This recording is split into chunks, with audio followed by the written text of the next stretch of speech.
अहमद 6 साल का एक प्यारा सा बच्चा था।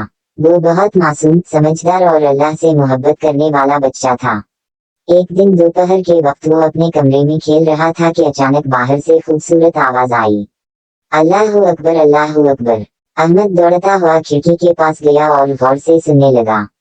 आवाज बड़ी मीठी और दिल को छू जाने वाली थी। इसने फौरन अपने अब्बू के पास जाकर पूछा, अब्बू, ये किसकी आवाज है? अब्बू मुस्कुराए और बोले, बेटा, ये अजान है। ये हमें नमाज के लिए बुलाती है। अजान अल्लाह की तरफ बुलाने वाली सबसे खूबसूरत सदा है। अहमद की आंखों में चमक आ गई। अब्बू, क्या मैं मस्जिद जाकर अजान सुन सकता हूँ? अब्बू ने शफकत से जवाब दिया, हाँ बेटा, क्यों नहीं। आज मगरिब की नमाज हम मस्जिद में पढ़ेंगे। शाम को अहमद ने वजू किया, अपना सफेद कुर्ता पहना, सर पर टोपी रखी, चश्मा साफ किया और अब्बू का हाथ पकड़कर मस्जिद की तरफ रवाना हो गया। रास्ते में हल्की हल्की ठंडी हवा चल रही थी, दरख्त हिल रहे थे और मस्जिद का सब्ज गुंबद सूरज की रोशनी में जगमगा रहा था।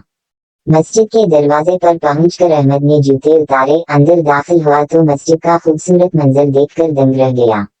नरम सब्ज कालीन, रोशन झूमर और दिल को सुकून देने वाली खुशबू। उसी दौरान मुअज्जिन ने बुलंद आवाज से अजान दी। अल्लाहू अकबर, अल्लाहू अकबर। अहमद पूरी तवज्जो से अजान सुनता रहा, जैसे दिल पर असर हो रहा हो। नमाज के बाद इमाम साहब ने बच्चों से प्यार किया और दुआएं दी। अहमद ने पहली बार जमात में नमाज पढ़ी और दिल से अल्लाह का शुक्र अदा किया। घर वापस जाकर वो खुशी से अपनी अम्मी को कहने लगा, अम्मी, आज मैं मस्जिद गया, अजान सुनी और अब्बू के साथ नमाज भी पढ़ी। अम्मी ने मौसकरा कर उसे गले लगाया। माशाअल्लाह, मेरा बेटा तो नमाजी बन गया। रात को सोने से पहले अहमद ने हाथ उठाकर दुआ की, या अल्लाह, मुझे हमेशा नमाज पढ़ने और मस्जिद जाने की तौफीक अता फरमा, आमीन। अहमद के चेहरे पर सुकून और दिल में खुशी थी।